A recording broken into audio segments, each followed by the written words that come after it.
बिना राम के जग में अपना कोई नहीं है भाई। बाग लगायो, बगीचा लगायो और लगायो केला।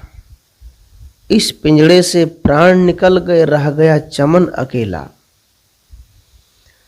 ये सदगुरु कबीर साहब का एक भजन है और इस भजन का सार सटीक अर्थ मैं आप सबके बीच रख रहा हूं। साहेब कहते हैं, बिना राम के कोई अपना नहीं होता इस जग में। और ये बात भी सच मानी जाएगी। ये राम का मतलब ये ना सोचो कि अयोध्या का दशरथ पुत्र राम यदि ना हो तो कोई अपना नहीं होगा। कैसे अपना नहीं होगा? वो पुत्र राम, अयोध्या के राम यदि इस दुनिया में ना भी रहे तो किसी का क्या बिगड़ता है? कुछ नहीं, तब भी दुनिया चलेंगे। यहां कबीर साहब का कहने का मतलब है अपना। ये जो तुम अपना अपना करते हो ना, मेरा मेरा, सब कुछ मेरा, सब कुछ मेरा, तो साहब उसी के लिए साहब कहते हैं अपना का मतलब होता है आत्मा।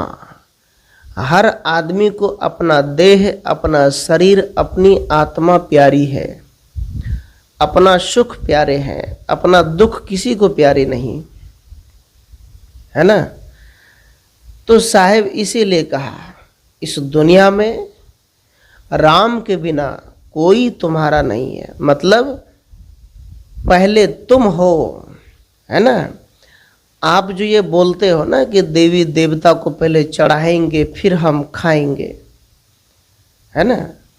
मैं कहूँगा आपके पेट में यदि 10 दिन दाने न जाए और पानी न मिले तो आप किसी भगवान को पहले थोड़ी ना देखेंगे। आप सबसे पहले अपनी पेट भरेंगे और पानी पिएंगे, क्योंकि आपको अपनी आत्मा, अपनी शरीर प्यारी है, भगवान प्यारे नहीं है। इसीलिए साहब कहते हैं राम के बिना अपना कोई नहीं होता। राम का मतलब आत्मा। एक बहुत सुंदर पुत्र, बेटा, जिसे आप बहुत प्यार करते थे, एक कलेजा के टुकड़ा, और वो किसी कारण से चले गए। फिर क्या किया? तुरंत उठा के या गाड़ दिए, फेंक दिए, जला दिए। क्यों? किसके कारण क्यों जला दिए? क्योंकि राम निकल गया। उसके अंदर में जो राम की बास था वो चला गया। आपका सोना, आपका बाबू, आपका खिलौना, आपका हीरा मोती, वो शरीर नहीं था, आत्मा थे। इसीलिए साहब कहते हैं राम के बिना कोई अपना नहीं। यहाँ ये मत समझ लेना कि राजा दशरथ के पुत्र की बात हो रही है। आपके अंदर जो आत्मा है और जिनके शक्ति से आप बोलते हैं, चलते हैं, खाते पीते हैं, उनकी बात हो रही है, वो राम की बात हो रही है ना। इसलिए पहले आप खाओ पियो, मजबूत बनो, और फिर आप समाज की सेवा करो, है ना। आप सुखी हो जाओ, फिर दूसरों को भी सुखी करो।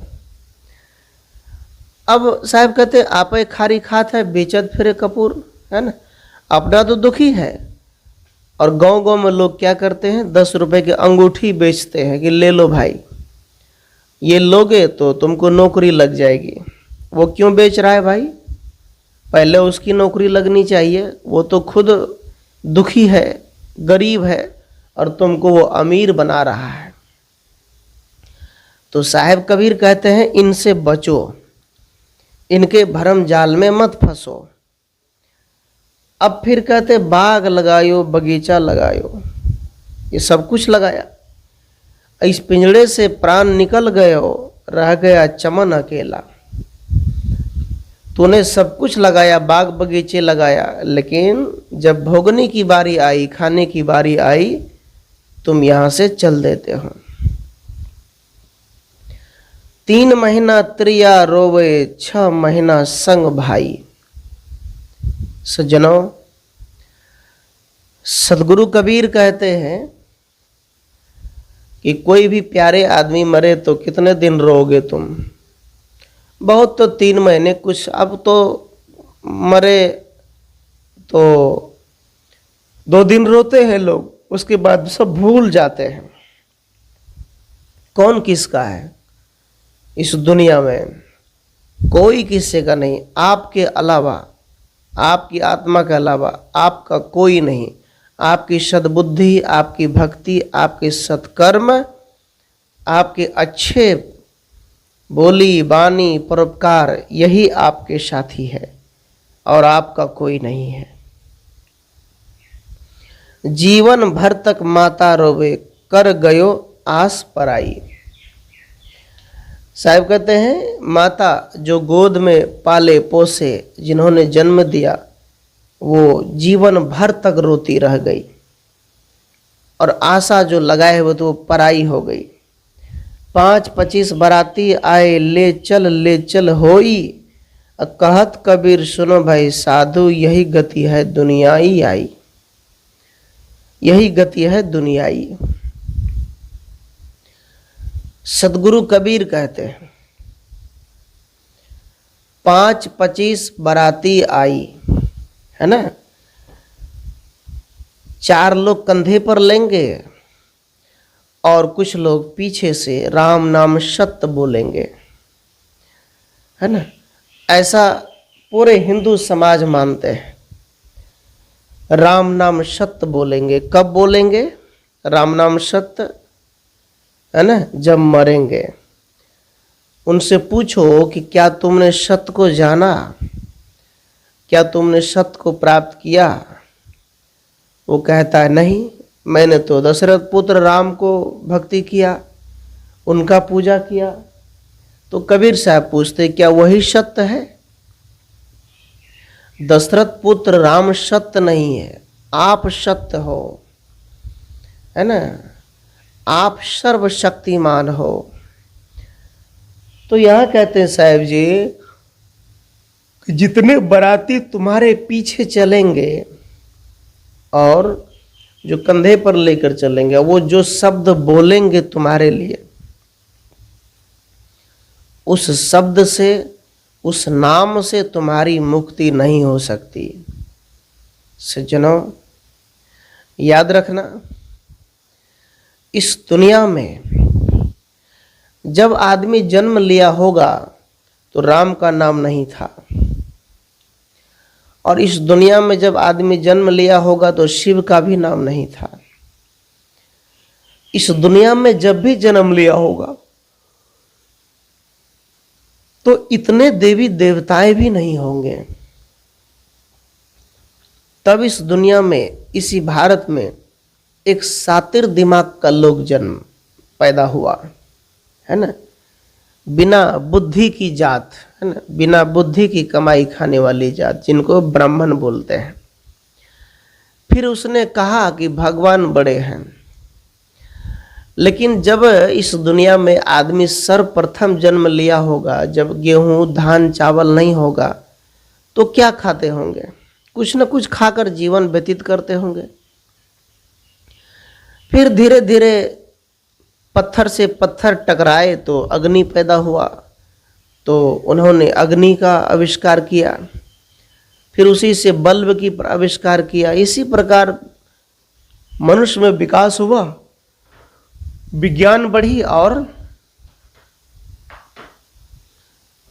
लोगों ने संसार में विकसित किया, बहुत से बहुत चीजें विकसित किया। भगवान ने कुछ विकसित किया? नहीं किया।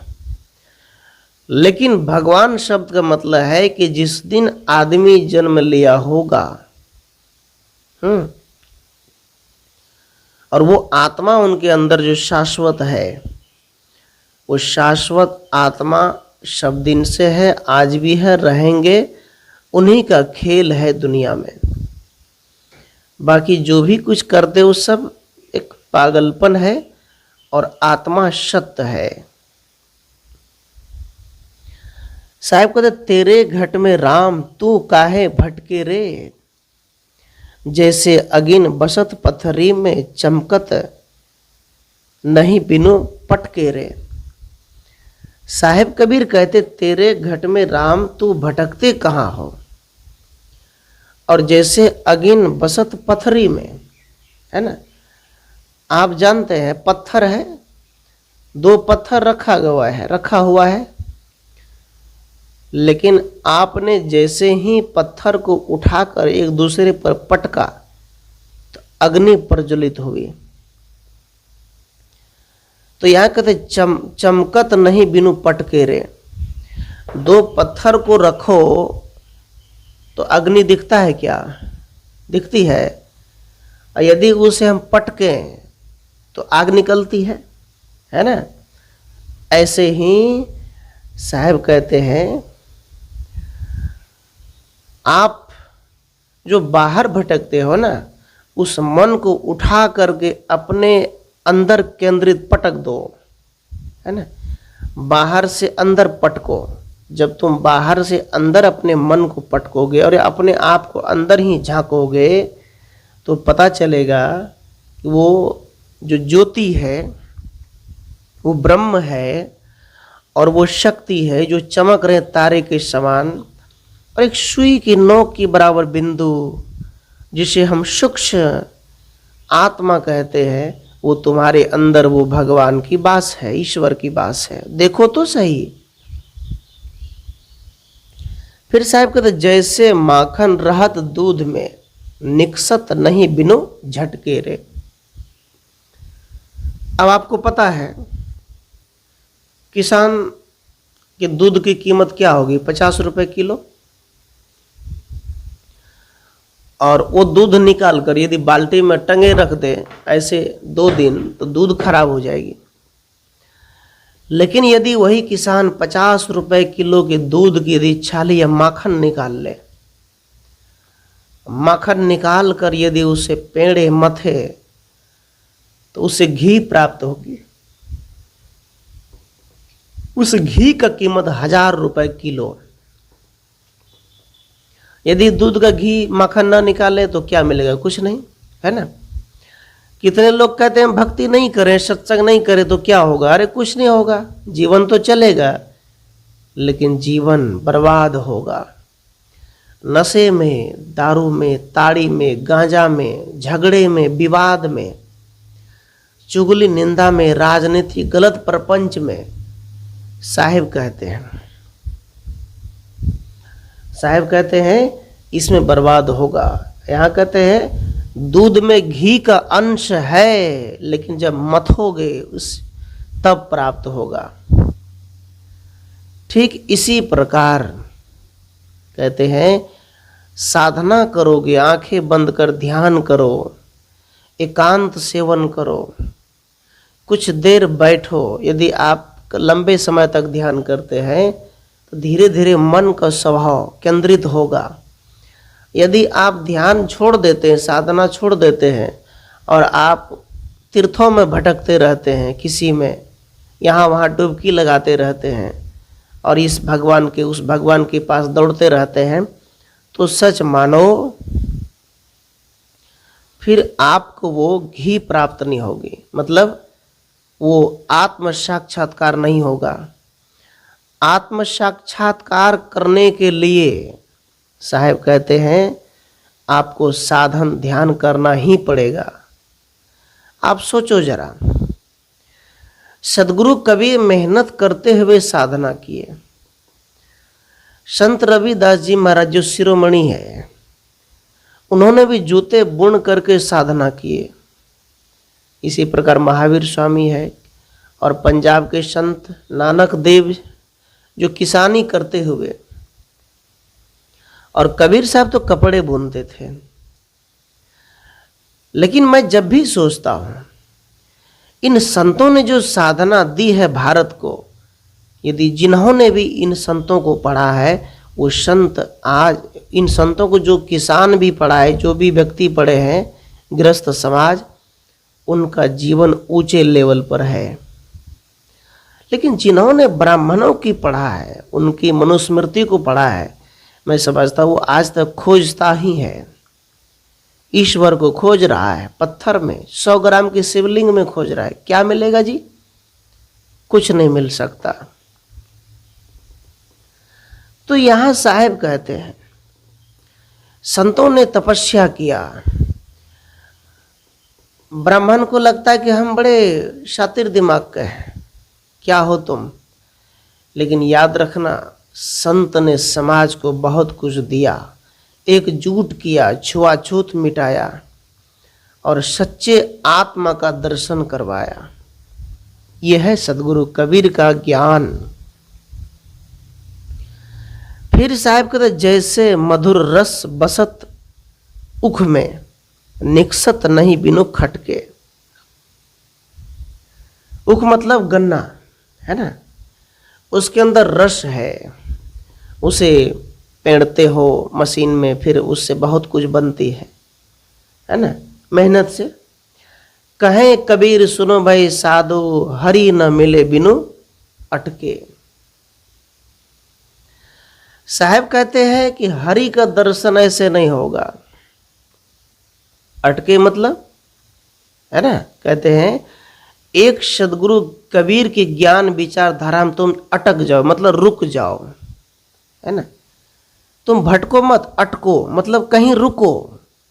अटके का मतलब रुकना, रुकना मतलब जैसे कोई अभी बाढ़ के समय कुछ दिन में आने वाली है, पुल के नीचे से कोई लकड़ी या कोई कुछ बह रहे हैं, अब पुलिया में वो अटक गए तो रुक गए वो, है ना, अटकना है ना, जो बह रहे थे वो अटक गए और रुक गए। इसी प्रकार से साहब कबीर कहते हैं कि तुम जिस भरम जाल में भटक रहे हो, है ना, यहाँ जाऊंगा तो वो मिलेगा, यहाँ जाऊंगा तो वो सुख मिलेगा, नहीं मिलेगा, तुमको कभी नहीं मिलेगा, है ना। इस धाम जाऊंगा तो मुक्ति मिलेगी, कहीं नहीं मिलेगा, वो केवल देखने के लिए है। ब्राह्मणों ने बनाया, वहां वही बैठा है, तुम पैसे दो उनको पेट भरेगा, है ना। जो भागवत कथा करवाते हैं उनके पैसे से भागवत कथा जो करने आते हैं ब्राह्मण, उनके बच्चे पढ़ते हैं, अब तुम पैसे बर्बाद कर तो उनके पीछे। तो यहां साहब ने क्या कहा, अटके, है ना। कहें कबीर सुनो भाई साधो, साधो का मतलब केवल साधु से थोड़ी कहा है। साहब कहते हैं जितने भी मानव समाज है इस धरती पर, उन सब से कहते हैं कहीं तुम अटको, भटको मत, अटको। तो कैसे अटको? सदगुरु कबीर के ज्ञान में, सदगुरु कबीर के एक सुंदर सत्संग में, वचन में, है ना, फंस जाओ, है ना। एक सत्संग उपदेश, है ना, निर्मल ज्ञान में अटक जाओ। यहाँ जब अटकोगे तो साहब कहते हैं तुम्हारा स्वतः कल्याण हो जाएगा। फिर साहब कहते हैं कि समय यह नीको बीतो जात, पल पल छन छन घड़ी पहर है, दिवस मांझ प्रभात, फूटे घट जिमी वरी आयु तिमी छिन होत दिन रात। साहब कहते हैं जीवन का सुनहला अवसर बीत रहा है और बीता जा रहा है। पल पल, क्षण क्षण, घड़ी घड़ी, पहर पहर, दिन रात, सवेरा करके समय भागा जा रहा है। सदगुरु कबीर कहते जैसे फूटे घड़े का जल धीरे धीरे बहकर समाप्त हो जाता है, वैसे जीवन की आयु दिन रात क्षीण होती जा रही है। उनके ऊपर बुढ़ापा की काल आ रहे हैं। और साहब कहते हैं जर्जती और दौड़ती हुई आ रही है। अनेक प्रकार के रोग, शत्रु मानो तुम्हारे ऊपर टूट पड़ रहा है। अब तुम कब जागोगे, कब चेतोगे, कब भजन करोगे? तुम अमृत वाणी क्यों नहीं बोलते हो? बोलो साधो अमृत वाणी, बरसे कंबल भीजे पानी, नौका डूबे सिल उतराए, मछली धरी गए बगुल ही खाए, धरती बरसे सूर्य न है और रही के पानी बेड़े न जाए। अब कहना क्या चाहते हैं कबीर साहब? यहां तो कबीर साहब उलटवासी में चले आए। कहते हे संतो, निर्णय वचन बोलो, कंबल बरसता है और पानी भीगता है ना। कंबल की बारिश कैसे होगी भाई बताओ। कंबल में तो लोग सोते हैं, गर्माहट देते हैं, वो बरसता कैसे। नहीं, यहाँ साहब कहते हैं कंबल गर्म होता है और पानी शीतल।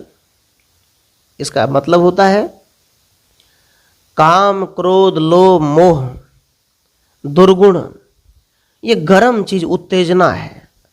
अज्ञानी मनुष्य के जीवन में वो दिन रात क्रोध, चुगली, कपट, छल, माया, प्रपंच, इन्हीं का वास रहता है ना। साहब कहते हैं वो हमेशा उनकी बारिश होते रहते हैं और स्वभाव से शीतल आत्मा अपने स्वरूप भूल बस उनके विकारों में भीगता रहता है। लेकिन साहब कहते हैं नाव डूब रही है, नाव डूब रहा है, पत्थर की सील पानी में तैर रहे हैं। उल्टी है ना। अब पत्थर को डूबना चाहिए तो नाव ही डूब रही है, पत्थर तैर रहे हैं, है ना। और पंडित जी ने क्या कहा, राम का नाम लिख दो, पत्थर तैर गया, वहीं पुल बन गया। आज भी इतने मूर्ख लोग हैं जहाँ पुल बनाते हैं तो बकरे की बलि चढ़ाते हैं, आदमी की गर्दन चढ़ाते हैं। क्यों? यदि वहां दलदल है तो तुम अलग बना लो। ये क्या तमाशा लगा रखे हो कि एक आदमी की गर्दन काट कर दो तो फिर वो सिर काट कर दो तो पुल बन जाएंगे। तुम पुल में सिर काट कर ही देते रहो, पुल बन जाएगा। सीमेंट गिट्टी छड़ क्यों डालते हो। साहब कहते हैं आज भी लोग मानते हैं कि पानी में पत्थर तैरता है राम के नाम से। एक झम्मा पत्थर होता है ना, मतलब खोखला पत्थर जिसमें कोई वजन नहीं। आप अभी भी अपने घर में से पत्थर ले आइए, बाल्टी में रख दीजिए, किसी नदी में रख दीजिए, तैरना शुरू हो जाएगा। ये कौन सी बात है, तैरेगा, स्वाभाविक है। लेकिन लोग मानते हैं कि दशरथ पुत्र राम के नाम लिखने से पत्थर तैर गया। याद रखना, तुम जो करोगे वही होगा। तुम्हारे अलावा कोई भगवान या ईश्वर तुम्हारे जीवन में कुछ कर नहीं सकता है। तुम हाथ हिलाओगे तो हिलेगा। तुम कमाओगे तो तुम अमीर हो जाओगे, तुम जुआ खेलोगे, ताश खेलोगे तो तुम गरीब हो जाओगे। क्या मिलेगा? इसलिए याद रखना सज्जनों, यहां साहब कहते हैं नाव डूब रही है और पत्थर की सील तैर रही है। नाव है भवसागर से पार करने वाली मानव देह, है ना। ये देह क्या है? शरीर है घोड़ा। इस शरीर में रह करके आप तपस्या कर सकते हैं, इस शरीर में रह करके साधना कर सकते हैं। इस शरीर में रहकर पलथी मारकर बैठिए, 10 मिनट अपने घर में ध्यान करो। अपने आप में परम पिता परमेश्वर, अपने आप में आत्मा परमात्मा, अपने आप में तुम डूब जाओ, है ना। साहब कहते हैं परंतु अनावश्यक वश विषय वासनाओं के सागर में डूब जाता है। असील माया सर्वस्व तैर रही है। माया क्या है? पत्थर है। ये संसार में सबके मन में, दिमाग में, जीवन में हमेशा तैरती रहती है। अर्थात उसका बोल वाला है। मछली बगले को पकड़ कर खा रही है। अब बगुला मछली को खा जाए तो मछली ही बगुले को खा रही है। मछली है इंद्रियां और बगुला है मन। साहब कहते हैं बगुला मछली को खा सकता है, मन इंद्रियों को वश कर सकता है, परंतु अनावश्यक यहाँ उल्टी चाल है। इंद्रियां ही मन को पतित कर रही है। साहब कहते हैं धरती बरसती है और उसमें सूरज भीगता है। मान लो उल्टे बात है, ऊपर से बारिश हो तो धरती भीगे, लेकिन यहाँ कहते धरती की बारिश हो रही है, सूरज भीग रहा है। धरती है मोह माया और सूरज है चेतन आत्मा। वो अपने स्वरूप को भूल कर मोह माया में डूब रहा है। नीचे चूने वाला पानी ऊंचे बड़ेर पर जा रहा है, अर्थात निम्नगामी मलिन मनोवर्ती के लोग, गंदे विचार के लोग उच्च बुद्धि को भ्रमित कर रही है। गंदे विचार के लोग अच्छे आदमी को भी भ्रमित कर देता है। संसार में पनिहारिणी जल के घड़े को अपने सिर पर रख कर चलती है, परंतु यहाँ घड़ा नीचे है और पनिहारी ऊपर है ना। कोई आदमी अपने सिर पर घड़ा लेकर चले तो जा सकते हैं, लेकिन घड़ा नीचे है, पनिहारी ऊपर है, तो कैसे होगा? घड़ा फूट जाएगी। शरीर और पनिहारी मनोवर्ती है। मनुष्य का शरीर रूपी घड़ा तो पृथ्वी पर रहता है, परंतु उसकी मनोवर्ती रूपी पनिहारिणी आकाशीय कल्पनाओं में उड़ती रहती है। वो कल्पना करते हैं, है ना। रामायण में कितने जगह ये बात आई है कि कितने हजार वर्ष सबरी ने राम के इंतजार किए। इतने ऋषि मुनि ने कई हजार लाख वर्ष तपस्या के एक आश्रम में। भाई क्या है ना। हो सकता है पहले 150 वर्ष आदमी जीता रहा हो, लेकिन इतने हजार योजन वर्ष कौन जीता है? यही तो कल्पना है तुम्हारी, रामायण पढ़ने वालों की, है ना। साहब कहते कल्पना में तुम उड़ते रहते।